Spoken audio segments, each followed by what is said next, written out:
Ngoja. Songa. Haja wewe. Kufungua. Farse maingu. Grandmother na farse maingu. Very nice. Hey.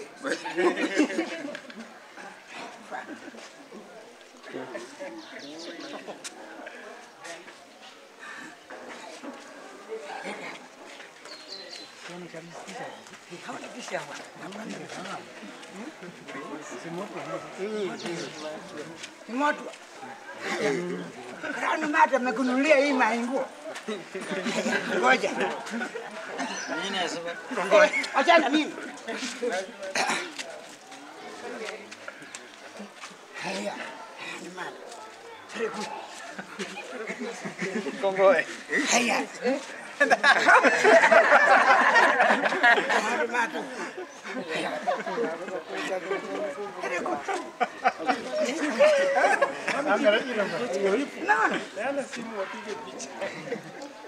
Funga. Oh. Sifa zangu za Yudi.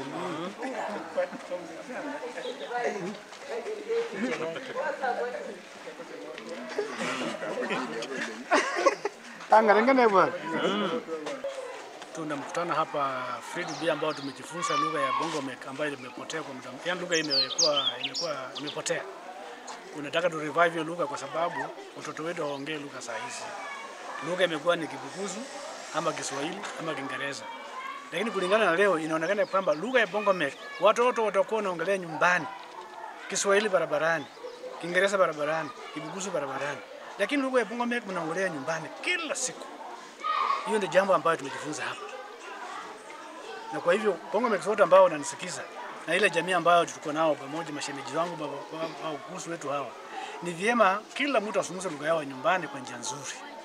Na mwingine akizungumza lugha yake, useme unazungumza lugha gani, waachilie mtu azungumze lugha yake, afurahie lugha yake. Sababu kuna saa zingine mambo mengine yanafanyika kwa barabara, mnatembea na mtu akwambia wewe unaongea lugha gani hiyo?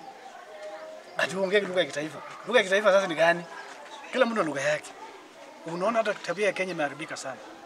Ile jamii ambayo haitumii lugha yao. Kwanza hii Kenya iko na shida kubwa sana. Kwa sababu lugha yetu imepotea, hatuko kwa Kibukusu, hatuko kwa Kiswahili, tuko lugha nyingine ambayo Kishengi inaanza kuharibu Kenya mzima. Unajua lugha ndio discipline. Lugha ikiwa safi, culture inakuwa smart. Na mimi nataka niombe kwamba tokea saa hizi kwa sababu tumepata marafiki yetu kutoka Canada, Alberta University, kutoka Dragon Institute ambao wamekuja, anaitwa Darin. Na sisi nyumbani tumemuita Simotu. Simotu inamaanisha ni miti ambayo hawezi kufa. Miti ambayo ikikushika hivi inamea mizizi juu yake na inakuwa na afya na muda mrefu haitakufa. Kwa hivyo Bongomek nyinyi mtaka niwasi, msiaibika na lugha yenu.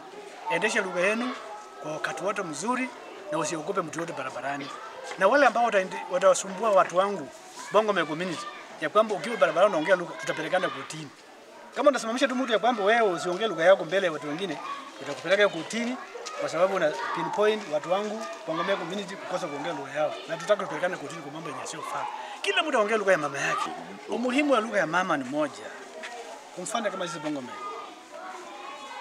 Mtu akisaliwa anapewa jina kwa njia nzuri. Ukishapewa jina unatayarishwa. Ukishatayarishwa unakuwa mkubwa. Alafu unaoa bibi.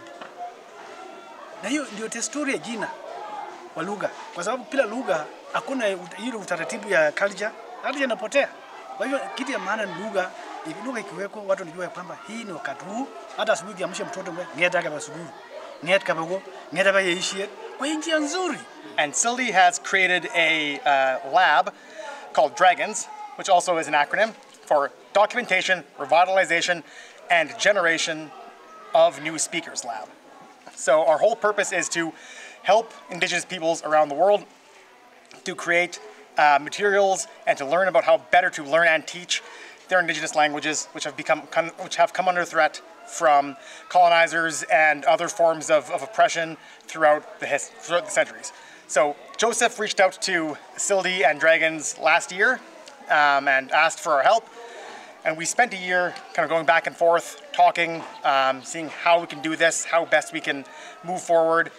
And the first result is for me to come here and bring some laptops, bring some tools for documenting the language, because not enough people speak Bongamek.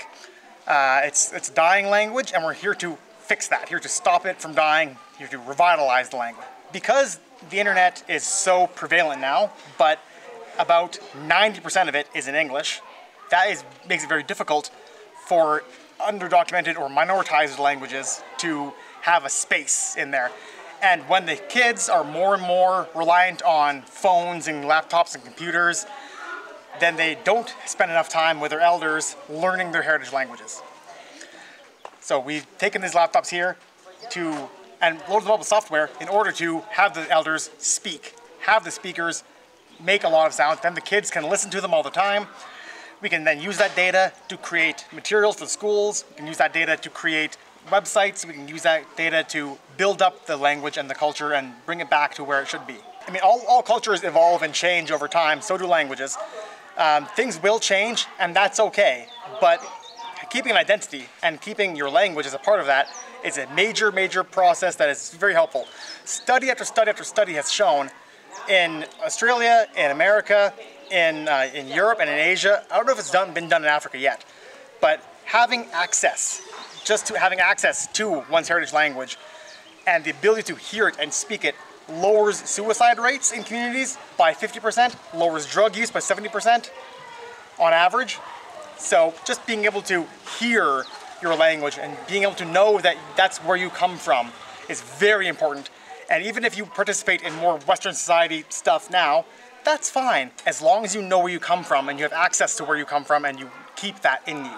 Because a lot of kids nowadays are not interested in sitting with their great-grandparents and listening to them tell their old stories, but they do like TikTok, they do like Facebook, they do like Instagram, whatever.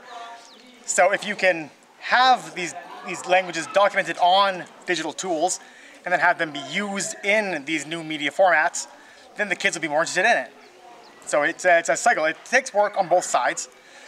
And ideally you get the kids more interested and then they start making this content in their languages.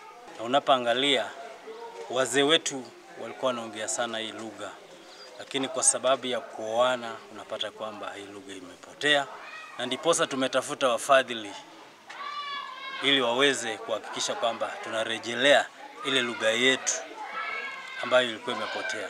Na ndiposa unaona kwamba wafadhili wameweza kuja na wako na mikakati kadha wa kadha kuhakikisha kwamba watoto wetu pia wanaweza kusoma hii lugha na waweze pia kufurahia, kwa sababu tunajua kwamba tumetengwa, tunaonekana ni kama hatupo, lakini kuanzia hivi sasa tutakuwa na majaliwa. Ni vizuri kwamba nyinyi leo pia mmekuja ili kupeana hii media coverage.